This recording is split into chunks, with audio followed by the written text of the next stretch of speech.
अस्सलाम वालेकुम, मेरा नाम है जहाज़ेब हाशमी और ये है टोयोटा CHR GLED 2017 मॉडल। ये टोयोटा CHR की फर्स्ट जनरेशन है जो कि वर्ल्ड वाइड 2016 में आई थी और ये गाड़ी 2020 से कंटिन्यू की गई। 2020 से आगे टोयोटा कोरोला क्रॉस आ गई और ये गाड़ी डिसकंटिन्यू कर दी गई। लेकिन इस गाड़ी में टोयोटा ने बहुत सारे एक्सपेरिमेंट्स किए हैं, बेशक वो लुक्स के लिहाज से हो, इंटीरियर के लिहाज से हो, इंजन के लिहाज से हो, हर लिहाज से ये गाड़ी काफ़ी यूनिक सी है।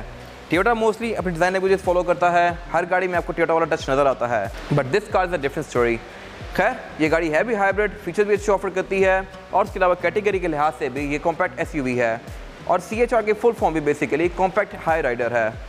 अगर कैटेगरी के लिहाज से देखा जाए तो स्पोर्टेज वगैरह से कंपटीशन बनती हैं, लेकिन क्योंकि ये गाड़ी टोयोटा है तो डेफिनेटली वो गाड़ियाँ आउट ऑफ क्वेश्चन हो जाती हैं। ये गाड़ी बहुत ड्यूरेबल भी है और बिकती भी आराम से है, प्लस इसमें फीचर भी अच्छे आते हैं। लेकिन क्योंकि ये गाड़ी पैनोरामिक या सनरूफ ऑफर नहीं करती तो इस वजह से ये गाड़ी थोड़ी कम डिज़ायरेबल है। लेकिन ये गाड़ी हाइब्रिड है और आज के महंगे टाइम में ये गाड़ी एक बहुत अच्छा ऑप्शन है। इस स्पेसिफिक कार की डिमांड 90 लाख रुपीज़ है और ये गाड़ी साइकिल मोटरस्पोर्ट के पास अवेलेबल है। अगर आपने इसके बारे में कोई इन्फॉर्मेशन लेनी है तो आप इस दिए गए नंबर पर कॉल कर सकते हैं या फिर आप साइकिल मोटरस्पोर्ट को विजिट कर सकते हैं, जो कि रावलपिंडी में DSA 2 के गेट 1 के ऑपोजिट लोकेटेड है। और उसके अलावा साइकिल मोटर्स की एक और ब्रांच भी है जो कि रावलपिंडी में मरी रोड पर लोकेटेड है। इन दोनों ही ब्रांचेस पे गाड़ियों की बाइंग एंड सेलिंग भी की जाती है, प्लस गाड़ियों में काम भी किए जाते हैं जैसे कि tint, swap, ceramic coating, PPF, ट्रैफिन कोटिंग, फेस लिफ्ट्स और उसके अलावा यहाँ पे गाड़ियों के पार्ट्स भी अवेलेबल होते हैं जैसे कि alloy rim, headlight, tail light, bumpers and much more. और उसके अलावा फिर यहाँ पे एक पेंट बुक भी अवेलेबल है जहाँ पे बेस्ट क्वालिटी का पेंट किया जाता है। सो गाड़ियों के किसी भी तरह के काम के लिए cycle motorsports is the place. Overall it's a great CHR and today I am going to review it. Let's start with exterior of this car. ये टोयोटा CHR की फर्स्ट जनरेशन का फ्रंट लुक है और ये गाड़ी comparatively Toyota की mostly car से बहुत ज़्यादा डिफरेंट है। इस तरह से कि यहाँ पे टोयोटा ने बहुत सारे एक्सपेरिमेंट्स किए हैं, बेशक वो लुक्स के लिहाज से हों, फीचर्स के लिहाज से हों या टेक्नोलॉजी के लिहाज से हों। अगर बात कीजिए इस गाड़ी की लुक्स की तो ये काफ़ी अनकन्वेंशनल सी हैं। इसके बाद टोयोटा क्रॉस आई थी और टोयोटा क्रॉस में टोयोटा ने मोस्टली चीज़ें अपनी मोस्टली कार जैसी कर दी हैं, जैसा कि हेडलाइट सिंपल कर दी, इंटीरियर बेसिक सा कर दिया, बम्पर वगैरह नॉर्मल कर दिया है। लेकिन CHR के साथ टोयोटा एक टोटली डिफरेंट कैटेगरी में निकल गया। यहाँ पे डिज़ाइन लैंग्वेज भी बहुत ज़्यादा एग्रेसिव है, बहुत ज़्यादा इनोवेटिव है। अगर फिलहाल बात कीजिए इस गाड़ी के फ्रंट लुक की तो इसकी हेडलाइट्स काफ़ी मैसिव हैं, जो कि यहाँ से शुरू होकर यहाँ तक आती हैं। गाड़ी पे देखने में तो ये इतनी मैसिव नहीं लगती, लेकिन अगर आप इसको हाथ में पकड़ें तो ये लिटरली अच्छी खासी मैसिव हेडलाइट है। और इसके अलावा इसके अंदर फीचर्स भी अच्छे आते हैं। इस तरह से कि इसमें ये नीचे काफ़ी बड़ी DRL दी गई है जो कि almost end to end continue करती है। और उसके अलावा इसमें ये एक बाइजोनल प्रेशर लैंप दिया गया है जिसकी आप हाइट को भी एडजस्ट कर सकते हैं, प्लस ये ऑटो ऑन ऑफ भी होता है डे और नाइट को सेंस करके। फिर इसके साथ यहाँ पे 2 पार्किंग दी गई हैं और ये हेडलाइट CHR के बड़े वर्जन में आती हैं। इसके छोटे वर्जन में हेडलाइट हैलोजन वाली आती हैं। खैर, इसके अलावा अगर बात कीजिए इसके फीचर्स की तो फ्रंट पे इस गाड़ी में पार्किंग सेंसर्स भी आते हैं, बैक पे भी आते हैं। और इसके अलावा इसमें फ्रंट पे ये टोयोटा का जो मोनोग्राम है ये प्रिंटेड है और इसके अंदर ब्लू कलर की लाइनिंग्स भी दी गई हैं जो कि शो करवाता है कि ये कार हाइब्रिड है। और प्रिंटेड होने की वजह यह है कि इसके अंदर रडार के सेंसर्स आते हैं। इसमें बहुत सारे फीचर्स आते हैं जो कि मैं आगे कवर करूँगा इंटीरियर में जाके। और इसी तरह इसकी विंडस्क्रीन में भी ऊपर कुछ फीचर्स दिए गए हैं। इसके वाइपर भी रेन सेंसिंग आते हैं। और इसके अलावा अगर बात कीजिए इसके बम्पर की तो इसकी लुक भी काफ़ी अनकन्वेंशनल सी है। इसमें फॉग लैंप यहाँ नीचे दिए गए हैं और साइड पे जो स्लॉट्स हैं ये खाली हैं। यूजुअली कार में यहाँ पे फेक एयर वेंट्स आते हैं या फिर यहाँ पे फॉग लैंप्स आते हैं, लेकिन इसमें ब्लैंक रखे गए हैं। बाकी क्योंकि इस गाड़ी का टॉप ऑफ लाइन वर्जन है तो इसमें फॉग लैंप भी LED में आते हैं। इसके अलावा बाकी बोर्ड की कैरेक्टर लाइन्स भी काफ़ी एग्रेसिव हैं, बम्पर की भी। और अगर बात कीजिए इस गाड़ी की साइड प्रोफाइल की तो पूरी कार की तरह ये भी बहुत एग्रेसिव है। स्पेशली यहाँ पे टोयोटा ने बहुत एक्सपेरिमेंट्स किए हैं। जैसा कि अगर बात कीजिए कैरेक्टर लाइन्स की तो ये भी काफ़ी स्ट्रॉन्ग दी गई हैं। इसके फ्रंट फेंडर में बहुत सारे कर्व्स हैं। और अगर बात कीजिए इसके साइड मिरर्स की तो ये भी इस कार के साथ यूनिक हैं। यूजुअली टोयोटा कोरोला वाली साइड मिरर बहुत सारी कार्स में लगा रहता है, but this car is different. यहाँ पे साइड मिरर यूनिक है और उसके अलावा इसमें चाहिए काफ़ी स्लीक सा इंडिकेटर आता है जो कि LED में है। इसके बाद क्रोम की फ्रिल्स दी गई हैं। और अगर बात कीजिए फीचर्स की तो ये साइड मिरर रिट्रैक्टेबल भी है, एडजस्टेबल भी है। इसमें ऑटो का फीचर भी आता है, यानी कि ये गाड़ी लॉक अनलॉक होने के साथ साथ फोल्ड और अनफोल्ड भी होता है लाइक दिस। और उसके अलावा इसमें फिर नीचे एक ये अलग से एरिया भी दिया गया है जिसमें मिरर आता है और ये ब्लाइंड स्पॉट मॉनिटर का काम करता है।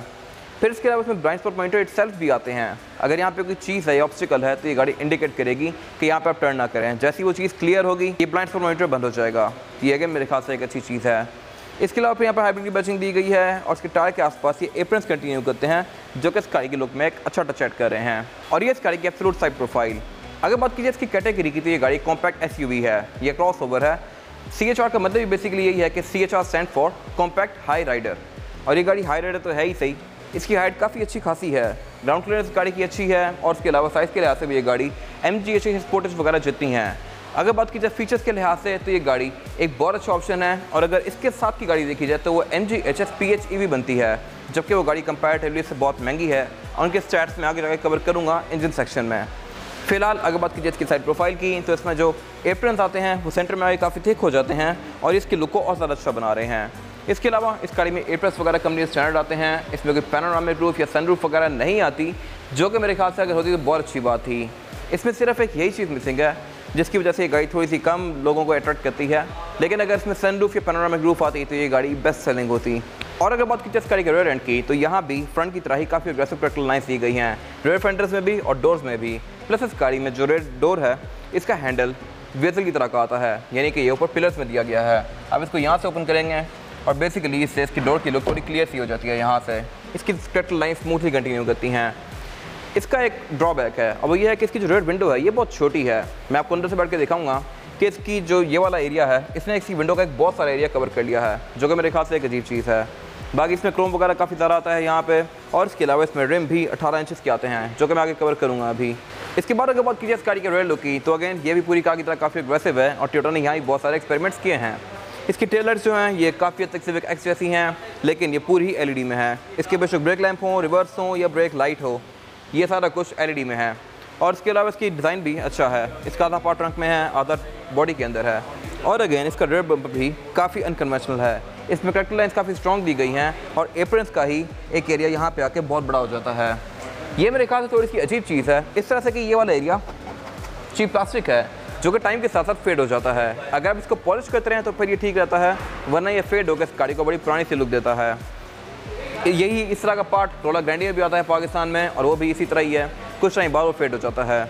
बाकी अगर बात कीजिए फीचर्स की तो यहाँ पे पार्किंग सेंसर्स दिए गए हैं, साइड पर रिफ्लेक्टर्स आते हैं, रेड विंडशील्ड वाइपर आता है। अगेन इसका स्पॉयलर भी काफ़ी अनकन्वेंशनल सा है, इसके बीच में ये होल्स दिए गए हैं जो कि इसकी लुक को डिफरेंट बना रहे हैं, और इसके अलावा इसमें ऊपर एक शार्प एंटीना आता है।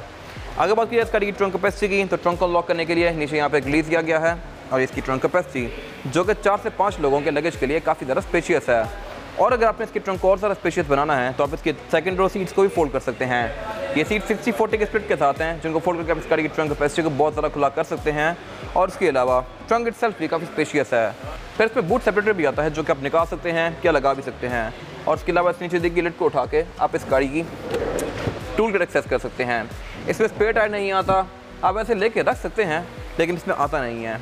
बाकी साइड पे कुछ और कंपार्टमेंट्स दिए गए हैं, इसके अलावा यहाँ पे कुछ खास है नहीं। इसके बाद अगर बात कीजिए इस गाड़ी के इंटीरियर की तो लुक्स के लिहाज से ये भी काफ़ी अनकन्वेंशनल सा है।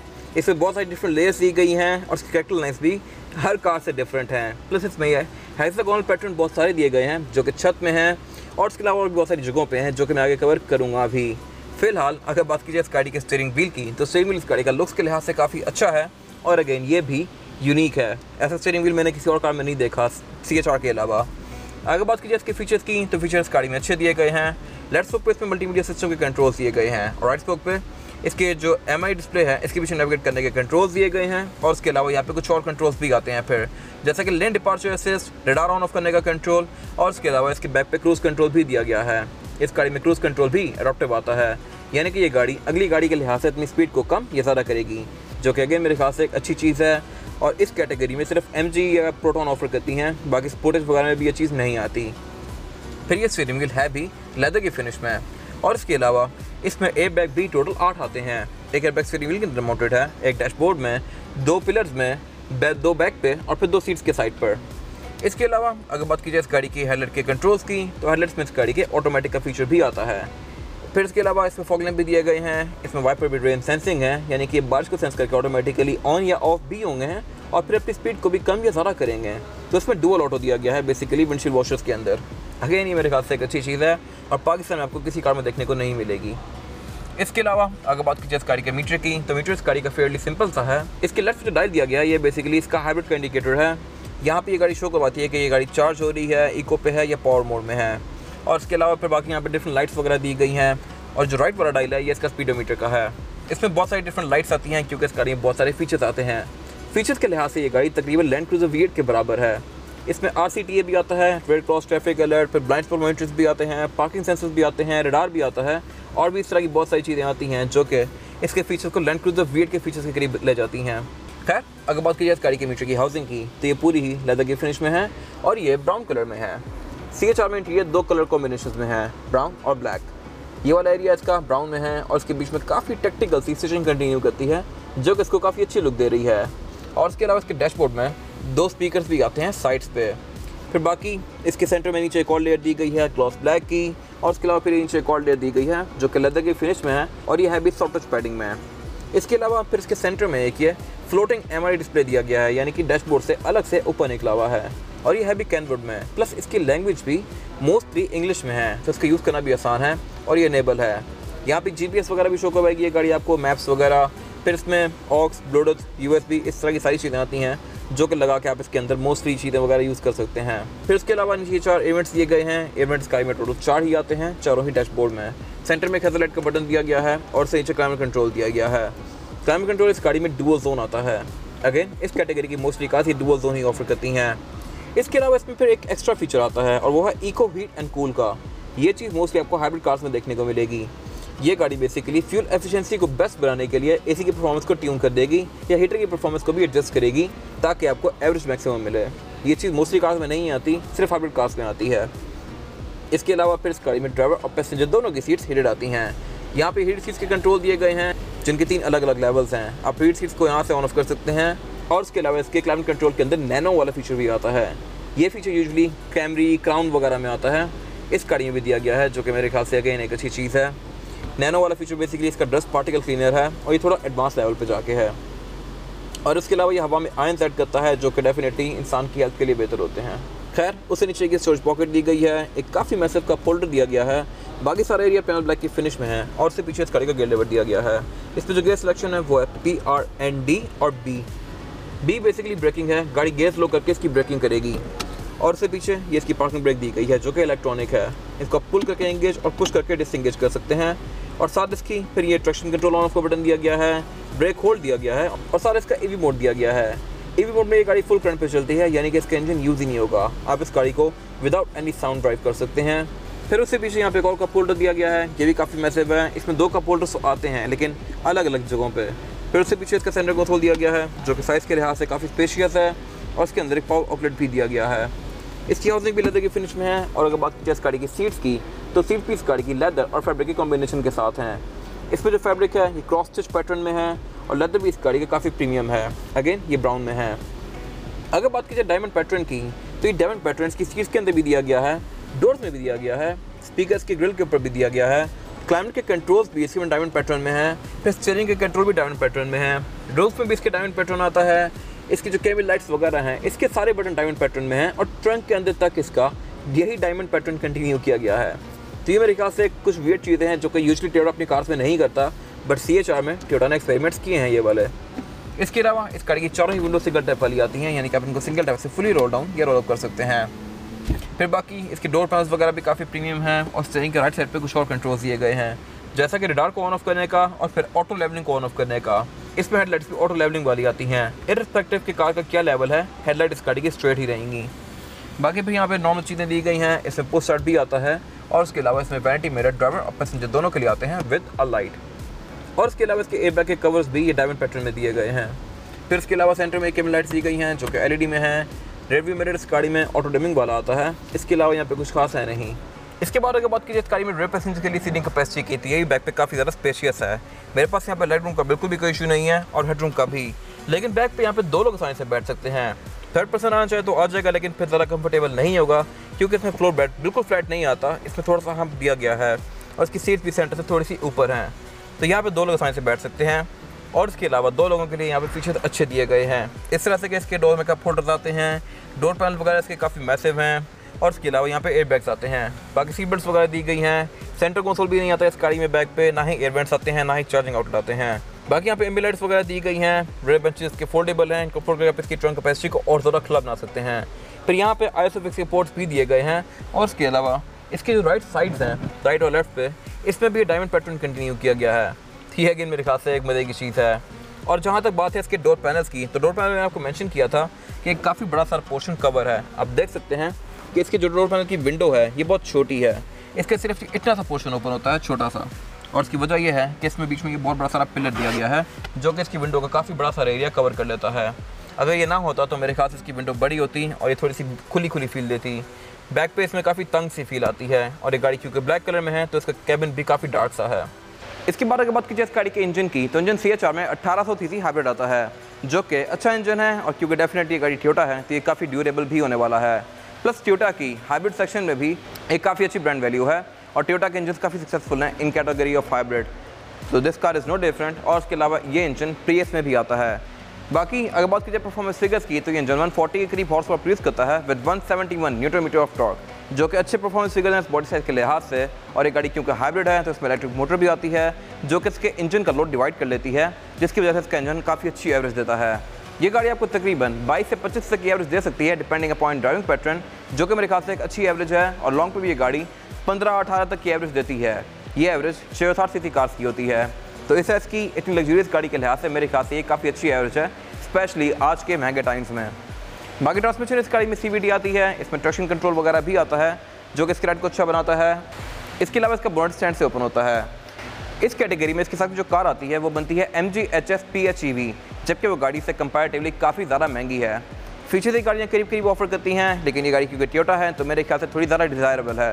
प्लस ये गाड़ी 1.8 हाइब्रिड है, तो मेरे ख्याल से परफॉर्मेंस के लिहाज से ये गाड़ी या लॉन्ग टर्म में भी ये गाड़ी ज़्यादा बेहतर होने वाली है। इसके बाद अगर बात कीजिए इस गाड़ी के टायर साइज़ की, तो ये है 225, 55 और 18। इसमें 18 इंच का रिम दिया गया है जो कि डुअल कॉम्बिनेशन में है एल्यूमिनियम और ग्लॉस ब्लैक के फिनिश के साथ। और टायर भी स्पेसिफिक कार में कम हो क्रूजन है, जो कि एक अच्छा टायर आपको 50-60 हज़ार किलोमीटर तक एक बहुत अच्छी राइड प्रोवाइड करेगा। फिर इस गाड़ी में ऑल व्हील डिस्क ब्रेक आती है, यानी कि फ्रंट और बैक चारों ही टायरों में डिस्क ब्रेक दी गई है जो कि इस राइड को अच्छा बनाती है। फिर इसमें फीचर्स भी काफ़ी सारे डिसेंट आते हैं जैसे कि ABS, ट्रैक्शन कंट्रोल, रडार वगैरह, जो कि इस राइड को और बेहतर बनाते हैं। ये था आज का रिव्यू। अगर आपको ये रिव्यू पसंद आया तो इस रिव्यू को लाइक कीजिए, मेरे चैनल को सब्सक्राइब कीजिए और अगर आपके पास गाड़ी से रिलेटेड कोई भी राय है तो उसको कमेंट सेक्शन में शेयर ज़रूर कीजिएगा, ताकि वो लोग जो ये गाड़ी लेने वाले हैं वो आपकी राय से फ़ायदा उठा सकें। अपना ख्याल रखिएगा। Thank you.